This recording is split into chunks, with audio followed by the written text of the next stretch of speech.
The Archbishop of Washington, D.C., Cardinal Robert McElroy, yesterday removed a priest as an exorcist because of his comments about UFO sightings. Because the last thing you want is an exorcist who believes in a bunch of crazy stuff.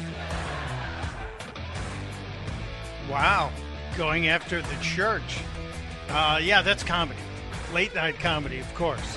Thank you, Seth Meyers. And welcome to Friday. It is Mike Opelka in for my friend Chris Plant, who begins his vacation today. Happy to be here, thrilled to be back with you. And it is my wicked custom to wish each and every one of you a Friday-luya. I don't say fry-yay. I know a lot of people are running around saying fry-yay. That seems to be tilting over on the feminine side of things on the meter. On the macho meter, or is it a machometer? Anyway, I say Friday-luya. Combination, portmanteau of hallelujah and Friday. Here we are on the Chris Plant Show. You're welcome to be part of the show. As always, as usual, 888-630-9625. A very interesting week wrapping up today, and in my opinion, a very interesting day ahead of us. We have a lot to get to from yesterday after Chris's show went off the air. There was a whole bunch of silliness. And there was another great press conference in the Oval Office with the president making an announcement that the administration will be supportive of the coal industry because, well, let's face it, we need the power. We have to have the power because of all the data centers. So President Trump doing a little bit of magic to make sure we have enough power in the pipeline from coal-generated power plants. And I'm old enough to remember when Barack Obama told everybody that was planning on opening up a coal-fired power plant that they were going to go bankrupt because of his cap-and-trade policy, which was part of the climate scam, which we now know was, in fact, a scam-a-lamma-ding-dong. Many things we'll get to today. We'll talk about the press conference. We will talk about the crazy things the Democrats say. And I have a list. I have many, many quotes from Democrats' clips because they are just so absolutely fantastic to give us all these quotes. So if you would like to nominate one on your own and see if we have it, we'd love to hear from you because, we have to have some fun on Fridays. So we play the game. Yes, they were actually elected, but when it's least expected, those Democrats say the darndest things. Democrats say the darndest things. You want an example of what I'm talking about? You need for me to share an example with you about Democrats saying the darndest things. I am happy to do that. I am very happy to do that. And I'd like to lead off with a clip that escaped Chris yesterday because I think it happened just after the show ended. And it is a clip featuring Speaker Emerita Nancy Pelosi, Speaker Emerita Pelosi, which I don't have much nice to say about Nancy Pelosi. I don't have many nice things to say, hardly any. As a matter of fact, you wouldn't have to take your mittens off to count the nice things that I have to say about Nancy Pelosi. One is that she's capable of walking in high heels for someone her age, and I think that's kind of amazing. Nancy Pelosi, a lot older than most women in America, and still walking around in high heels, capable of balancing herself. I give her credit for that. And there are all kinds of questions about whether or not she has an alcohol intake, which I think would further make it difficult for Nancy to do that. But yesterday, Pelosi was walking in the halls of Congress when she was approached by a reporter from Lindell TV. Yeah, Michael Lindell has his own platform, and he has a reporter who is credentialed and in the hallways there in the Capitol. And this young lady, Allison Steinberg, approached Nancy Pelosi with a simple question, and hilarity ensued. Hi, Congresswoman Pelosi. Last time I asked you about January 6th, why you turned the National Guard away on January 6th, you told me to shut up and that I was repeating Republican talking points. Shut up again because you're speaking lies. So right off the bat, 12 seconds into this, the reporter says, the last time I talked to you, you told me to shut up. And Pelosi's initial response, because she works for the people, and the press, the free press, should be a respected entity in this country, but since this lady's not part of the mainstream media, she's going to be attacked by Pelosi instantly. And I'll tell you to shut up again. Wow. So much for the free press. But this continues. And I don't But have anything to do you're with right here on record saying, no, I'll shut up. admit it. No, I did not admit it. So the reporter actually holds up her cell phone, which has the clip of Nancy Pelosi from the documentary that Pelosi's daughter was shooting during the January 6th festivities. And it appears to show that Pelosi was really upset because she hadn't asked for the National Guard. And if we go back in the records, we know that now FBI Director Kash Patel was in the White House with the president trying to get the National Guard deployed a couple days before this. And the paperwork was signed off. The president signed off on saying, yeah, you can have the National Guard. But Pelosi and the head of the Capitol Police said, no, we're not doing that. And then it's on the videotape. Pelosi is not pleased that this woman has brought the receipts. The president never would agree to send the National Guard. Don't waste your time or mine on you. Don't waste your time or mine on you. What does that even mean? Don't waste your time on you? I thought we were supposed to be all about self-improvement. And then Pelosi tries to pivot a little bit and get to that sanctuary space that they have in the Capitol building. That's the elevator. The elevator that only the members of Congress are allowed to get on and their bodyguards. Pelosi pivots slightly and picks up her pace. Again, in the high heels, amazing for a woman in her 80s to be able to do this. This woman appears to be in her probably late 20s, early 30s, Allison Steinberg. Steinberg continues pursuing. Why was your daughter filming you on January 6th? Why don't you get away? I don't know if that's the right answer. Why was your daughter filming you on January 6th? Why don't you get away? Congressional mean girls with the chief mean girl, Nancy Pelosi. These are just questions the American people want answers to. No, you know what? I don't even think you're a real journalist. You work for Mike Pillow Man? Wait a minute. Pelosi decides that not addressing the facts is not working for her.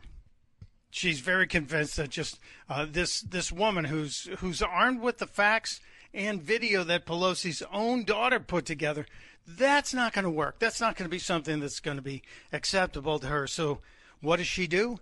She attacks the credibility. You're not part of the media class that we, the elected royalty of the country, have decided to acknowledge. So I'm going to diminish you. I don't even think you're a real reporter. I don't think you're real. And she diminishes her. Again, check this out. I want answers to. No, you know what? I don't even think you're a real journalist. You work for Mike Pillow Man? You work for Mike Pillowman. Mike Pillowman. This reminds me of the Seinfeld sketch where Jerry talked about all the superheroes being Jewish. Superman, Spider-Man. And now I'm wondering if we can add Mike Pillowman. Yeah, you work for Mike Pillowman. Remember when Donald Trump got heat from the left when he referred to Tim Cook as Tim Apple?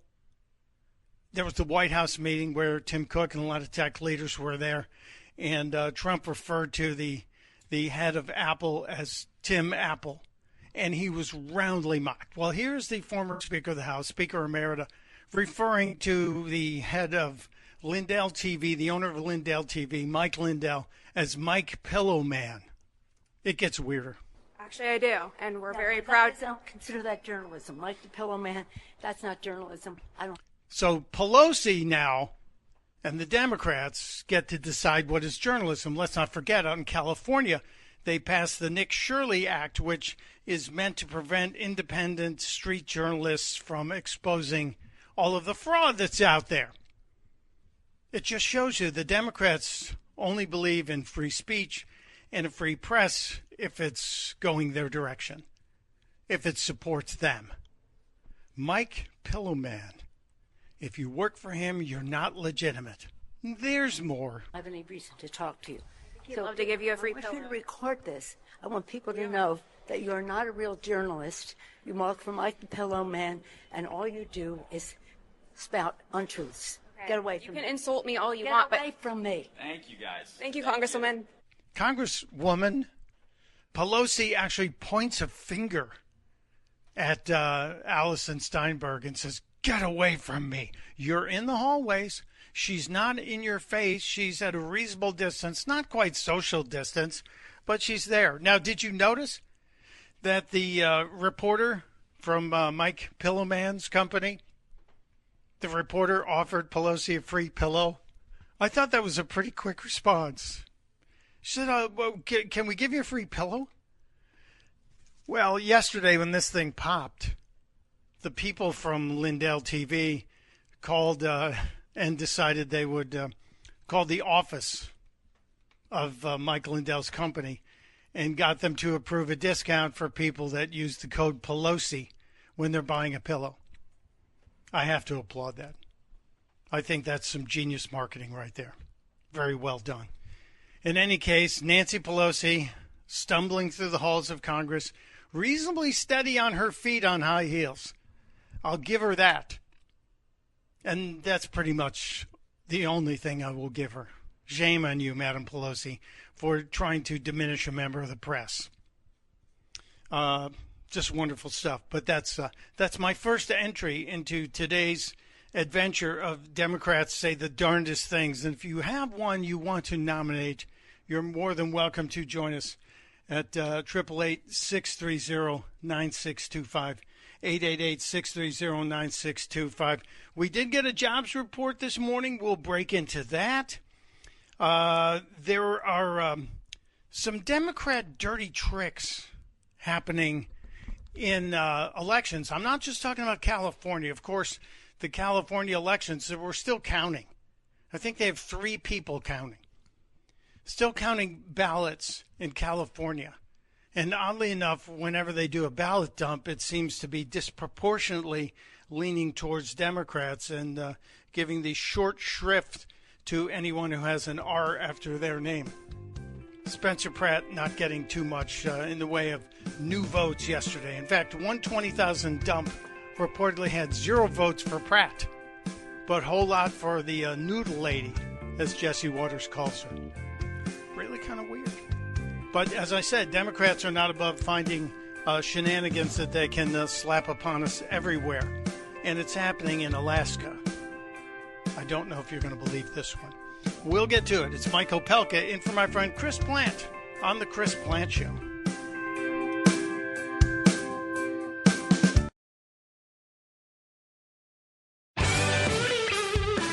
It is The Chris Plant Show, 24 minutes after the hour. Mike Opelka in for my friend Chris Plant. And we lit up the phones early with the Pelosi video. So let's have some fun. Let's talk to the people. Margaret in Germantown, Maryland. Hello, Margaret. Welcome. Margaret, are you with me? Yes, can you hear me? You're coming in beautifully. What's on your mind? With Nancy, the pillow fan, I think we all should start spelling her name Pillowsi. Ooh, Pillows Wosi. Pelosi with Nancy a pillow in the Pelosi. middle. Whatever you do, Margaret, don't refer to her as a pillow princess. I think that would be wrong. And don't look that up on a work computer either. Just be safe. But that's it. Oh, okay. Very, very good suggestion. Thank you, Margaret. Let's go to Carlo in Arlington, Virginia. Hello, Carlo. Great to hear you on the radio. Thank you, brother. What's up? Yeah, when Nancy Pelosi, as you referred to, she was in the back of a limousine and her daughter was recording her, and she actually said, "I'm responsible for the violence on January 6th. and I put that video on my Facebook page, and I'm surprised nobody has done anything about that. I mean, she admitted it right there. Yeah, she has. That video's been out for quite some time, but Nancy Pelosi appears to be in some kind of very protected class. You know, they've named her Speaker Emerita. She's got some sort of governmental force field around her. So, yeah, she admitted it. Kash Patel published the paperwork, the files, the receipts years ago on his website. So I'm truly surprised that the left only sees what they want to see. They're totally it's the most confirmation bias I've ever seen. But it's an excellent point. And keep posting. I'm glad Facebook didn't pull the clip. Yeah, for sure. And she should be prosecuted for insider trading. I mean, President Trump has even said she's got a better track record than Warren Buffett. I mean, give me a break. Yeah, she does. But, you know, if you prosecute her, there's probably a handful of Republicans as well. So we just got to make that against the rules and against the law. Oh, insider trading already is against the law. Thank you, Carlo. Right. Have a great weekend. Excellent stuff. Let's wrap up the lightning round here with our friend Jason in Kensington. Hello, my friend. How are you? Hey, g'day, Mike. Haven't spoke to you for a while. How you doing? I'm good. I'm holding up my end, or at least trying to. You know, the Chris Plant Show, there's a lot of responsibility here on this show, but thank God Michael Piercy and Jasmine are here. Yeah, no, just about the election integrity. I mean, I hate to keep comparing it to Australia, but in Australia, if you do not have the votes counted in by the end of the day, people will storm the building. They assume that there's fraud, and if you don't vote and you don't register the vote by the time you're 18, you get fined about $100. So, yeah, I've always thought that was interesting, that if you don't register and you don't vote, it could cost you financially. Yeah. And we debated that, and I now see the light that I don't think we should fine people, but we should paint them blue so they're easy to identify. I know, yeah, but yeah, there's no excuse for not having the votes counted in by the end of the day, none. Well, Jason, the way they wrote the laws, you get a week from postmark. If your ballot is postmarked on election day, it has a week to get to the election counting center. So that's already 7 days. And if they find a mistake, California gives what they call curing. They give the right for someone to take that ballot to the person who mailed it and say, "Hey, you forgot to sign this. You forgot to date it. Would you like to fix that?" So it could be October before this thing is over. I don't think it's going to be. But it's just crazy. And wait till you hear what's going on in Alaska, because what the Democrats have done in Alaska is beyond embarrassing. And I'm doubting that it's illegal. It's just maybe I should give them credit for coming up with a smart, dirty trick. I'll share it just around the corner. It's Mike Opelka in for my buddy Chris Plant on The Chris Plant Show.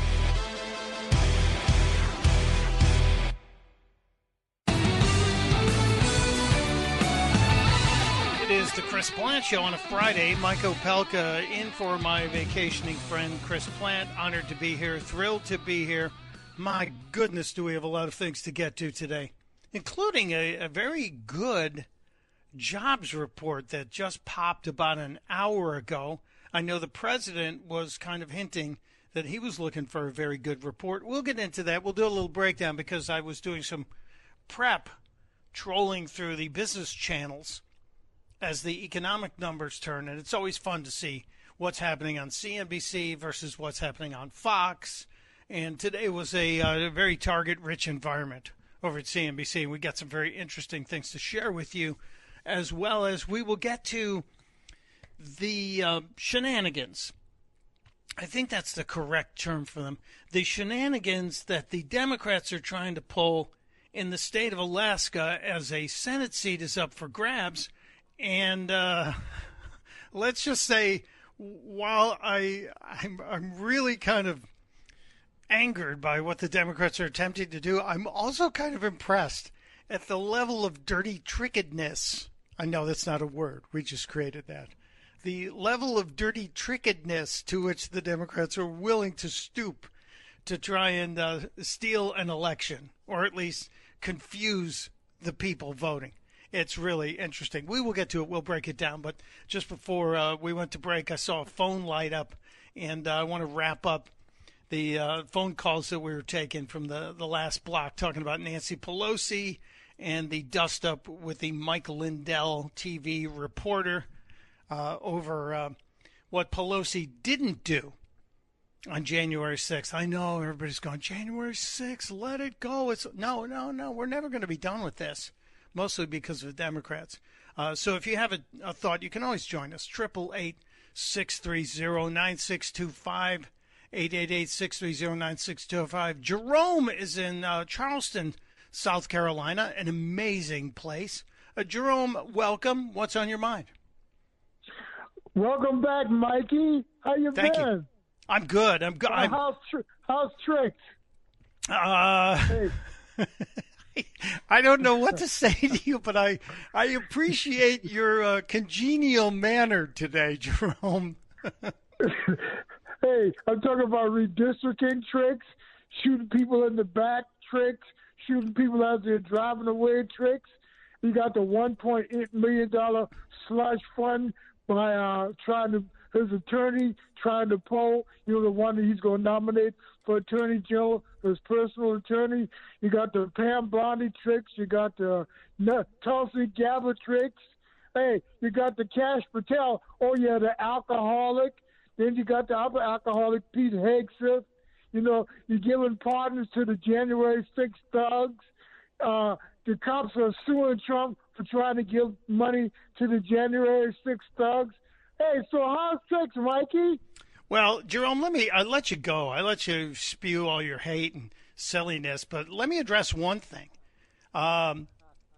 We can agree on something. We can actually agree on something. When the president pardons people who were unjustly arrested after participating in something on January 6th, I agree that those people who broke into the Capitol, didn't walk in after being invited by the Capitol Police, those people who broke in, who damaged things, who attacked law enforcement, those people should be prosecuted to the fullest extent of the law. The people who were subject to lawfare by the previous administration, the people who were hoodwinked by paid members of, let's just say, the FBI, who were on site when the president was speaking and then helped lead the crowds and encourage them to go inside. Those people who we know, I think numbers over 350, those people should be facing prosecution. But so we can agree on that. The rest of that is just your silliness. You're making claims, scurrilous claims against people and smearing the reputations of Cash Patel and Pete Hegseth, claiming they are alcoholics without any proof of this. You're just going on the reporting of the haters at MSNBC and CNN and God knows what other illegitimate websites that you follow. But I just would say it's okay, because I believe you have the right to have an opinion, no matter how wrong it is. Now, in terms of the thing the Democrats are referring to, this $1.8 billion slush fund, if we go back to about a week ago, when Scott Bessent, the Treasury Secretary, who may be one of the all-stars of President Trump's cabinet, Scott Bessent was asked about this, and Bessent brought forward the details of the 400 people whose privacy and rights were violated by the previous administration and the IRS, whose information was subsequently leaked to the media in a malicious intent to smear them and expose them, even though there was nothing to expose. This is a matter of a civil suit. And instead of enriching himself, the president offered to give that money to the victims. And I think that was a great idea. Now, there are a lot of people who didn't like the way it came down, and obviously this whole thing is being looked at further. And I think in the end, if the president's allowed to go back and sue and retrieve the $10 billion he was asking for, wouldn't that be a bigger pain in the drain, as it were, to the left? Wouldn't it be more trouble for the left, because they would then say we would have gotten off easier at $1.8 billion? But no, they didn't do that. So we'll see. But, you're allowed to keep making all these claims about people and making all these horrible statements, questioning someone's character without any proof at all. But I point to some of the candidates that the left is putting forward. I point to the Graham Plattners of the world.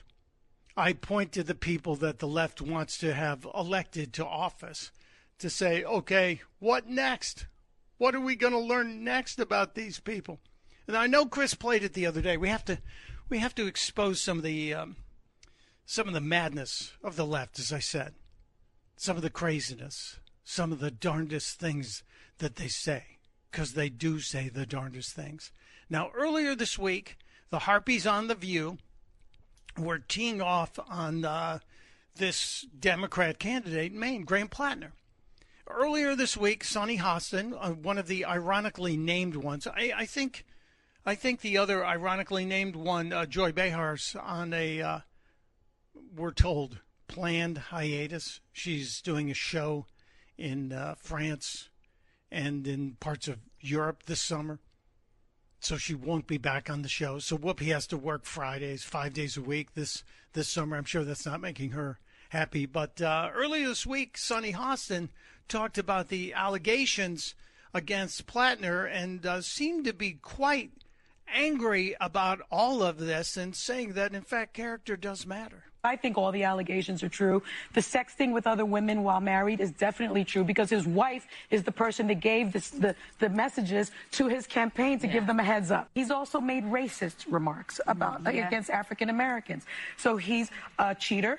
He's an anti-Semite because the fact that he had that tattoo for 20 years and didn't know what it was is a lie. So he's a liar, a racist, an anti-Semite. Homophobe. He's a homophobe. Yeah. So he's all the things, and character does matter.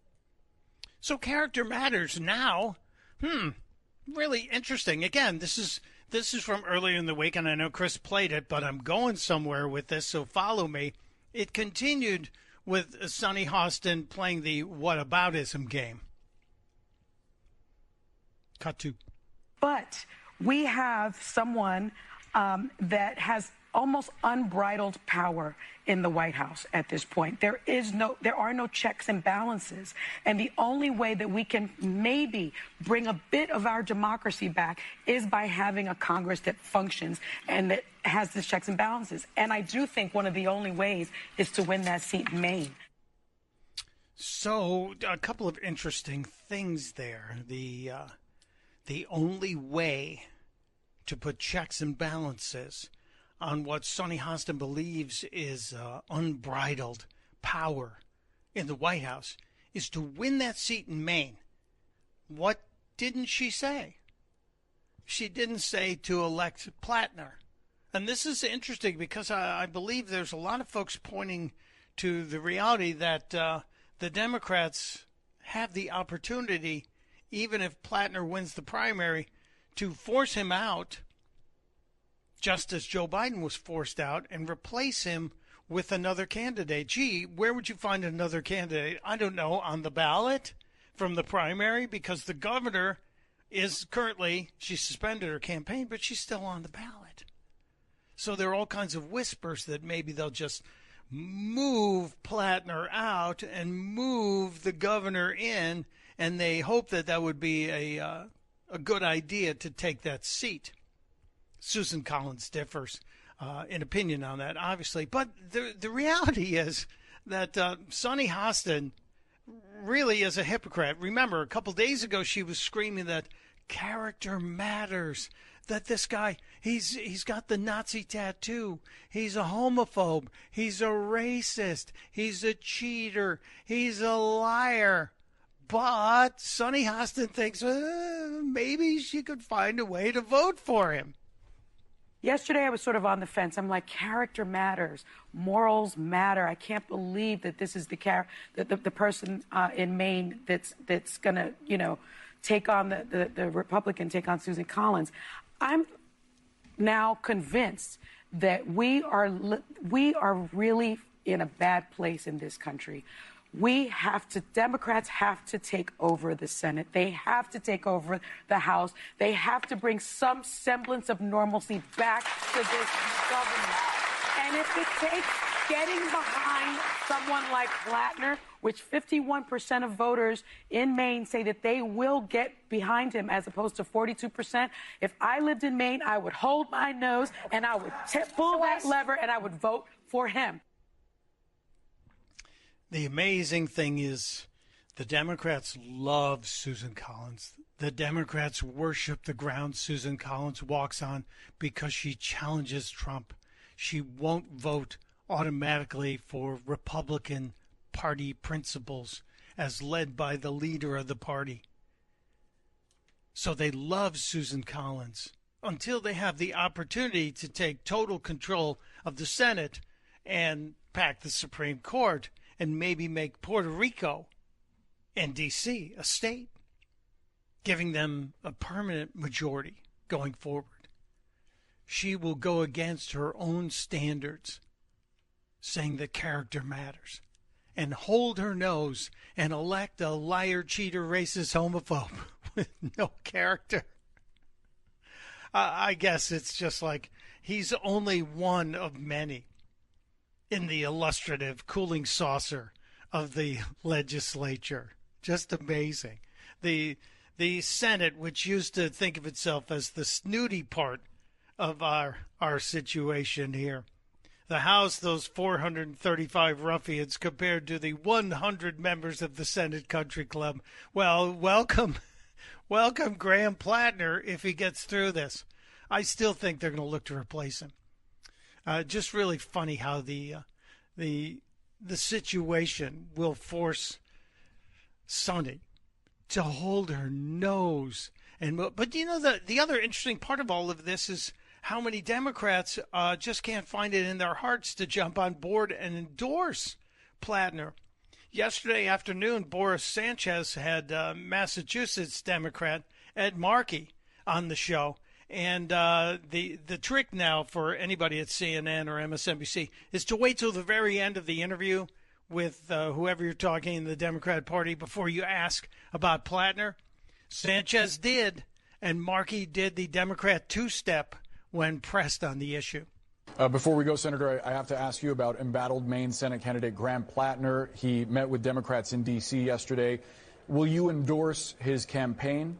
I know that he is out and he is campaigning on kitchen table issues. I think that he has the right issues to be focusing upon this year in Maine, as I am doing, and I think other people who are really concerned about the direction our country is going in right now. So really not an answer. I do give Boris Sanchez credit because he went back to the well on this. It sounds like he has your support, Senator.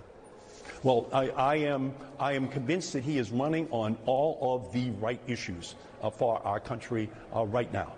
So why not say that you endorse him? But in my opinion, he has taken the issues and he's galvanized a grassroots movement all across Maine. People are responding at the town meetings. They are up. They are energized. And in my opinion, he is on a pathway to victory in the state of Maine. Senator Ed Markey, we'll leave the conversation there. I hate it when they say we'll leave it there. It's one of the most irritating crutches in all of broadcasting. You know why they're leaving it there? There's probably already enough votes for Plattner mailed in. They have huge early voting in Maine. It is probably a fait accompli. We'll figure it out. You want to join the conversation, you can. 888-630-9625. 888-630-9625. It's Opelka in for Plant on the Chris Plant Show. If I lived in Maine, I would hold my nose and I would pull that lever and I would vote for him.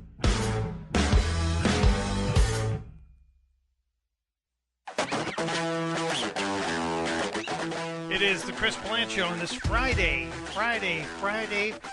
June 5th. Mike Opelka in for my buddy Chris Plant. Happy Donut Day. I was just talking to Michael Piercy about that as he ran to grab a cup of coffee in the break, and I said, and a donut. No donuts in the break room. Bummer. We'll talk about donuts because that subject came up during the breaking news this morning at CNBC when the discussion of the jobs numbers happened, which is kind of a big stinking deal. And we should talk about that. But there are free donuts at a lot of places out there. You know, your Krispy Kremes, your Dunkins. I encourage people to patronize the local donut joints. If there is somebody who's getting up at the pre-crack of dawn to make the donuts in your town, they deserve you going in and at least giving them a try. Not a big donut eater, maybe twice a month. But when I do, I try to shop those local Firehouse cider donuts.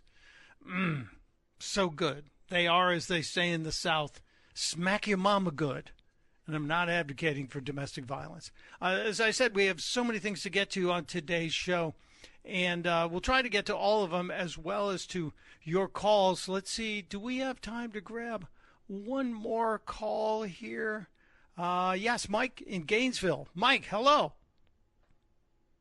Hey, good morning, Mike. I'm up against the clock here. You know, 7 years ago, Rick Perry was head of the Department of Energy and said out loud, we have small modular fusion, not fission, fusion reactors. Yeah. But now we're going to have Trump building coal plants. I'm okay with coal, but where is the disclosure on all the new energy technology we have? Well, I'd like to know about those fusion plants, too.